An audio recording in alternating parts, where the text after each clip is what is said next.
Let's look at an example of going from a logic diagram to a truth table. So this is a little bit more of a complex logic diagram, but at its core, it's still just these fundamental components, right? These nots, ands, and OR gates.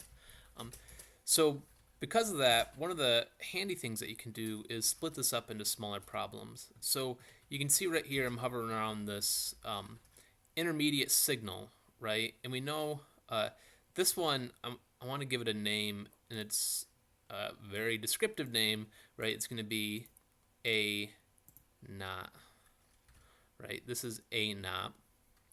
And then this is another intermediate signal here, right? It's a function of A naught and B.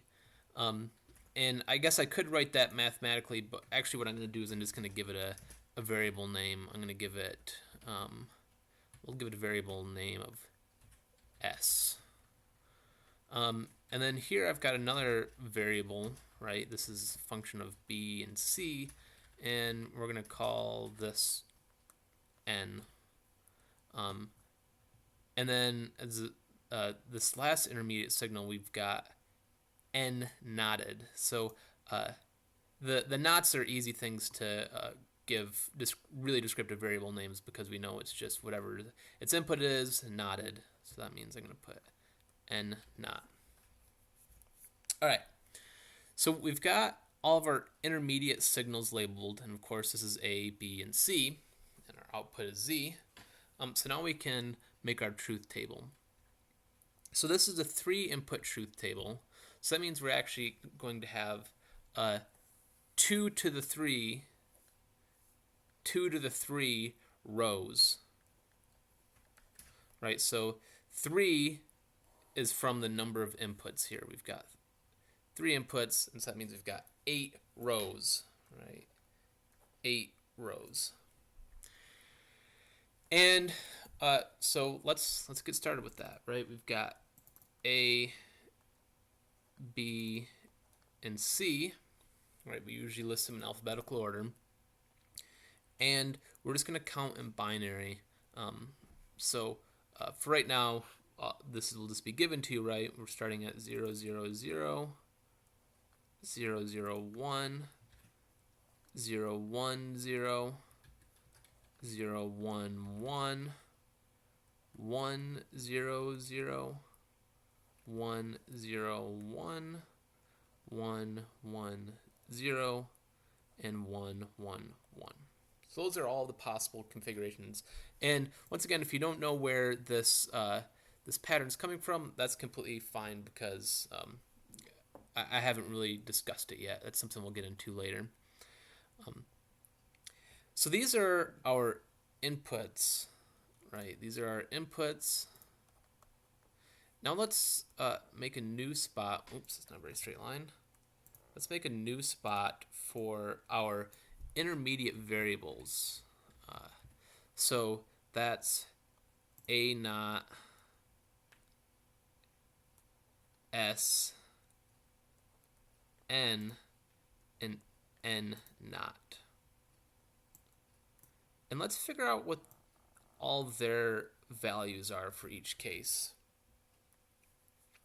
So A naught, remember, it's just going to be the opposite of A. So here A is a 0. That means A naught should be a 1. So 1, this is a 1, this is a 1, this is a 1. The rest of them should be zeros, right? Because a 1 on the input of an inverter is a 0 on the output. Now let's look at S, right? S is a 1 if A naught is a 1 and B is a 1. So we want to find all these rows where A naught's a 1 and B is a 1. And so when I look through that, it looks like it's this row here, right? B is a 1 and A naught's a 1, and B is a 1 and A naught's a 1. So here's where our 1s are at, right here and right here. And that must mean everything else is a 0. That's kind of the way that you can simplify these problems. You don't have to find out where the zeros are at. As long as you find out where the 1s are at, you know everything else is a 0. And now we've got our n, which is B or C, right? B or C. So anywhere B or C is a 1. So let's take a look here. We've got C is a 1 here. B is a 1. Both B and C are 1s. And then we repeat that down here. We've got C is a 1, B is a 1, and B and C are both 1s. And that means the rest of these are 0s. And then for our last intermediate variable, we've got n naught. So we just take the opposite of n. So here we've got 1, 0, 0, 0, 1, 0, 0, 0. You can kind of note that though I have an OR and a NOT gate here, technically this is a NOR gate, right? We could combine that together and create a NOR gate. Just something to observe. And that's also a handy trick here is if you're having trouble dealing with a NOR gate, remember that you can always split it up if you need to. All right, and so our last step here is to figure out what Z is, or our output. And it looks like Z is just S or N naught. So we're really looking at this guy and this guy.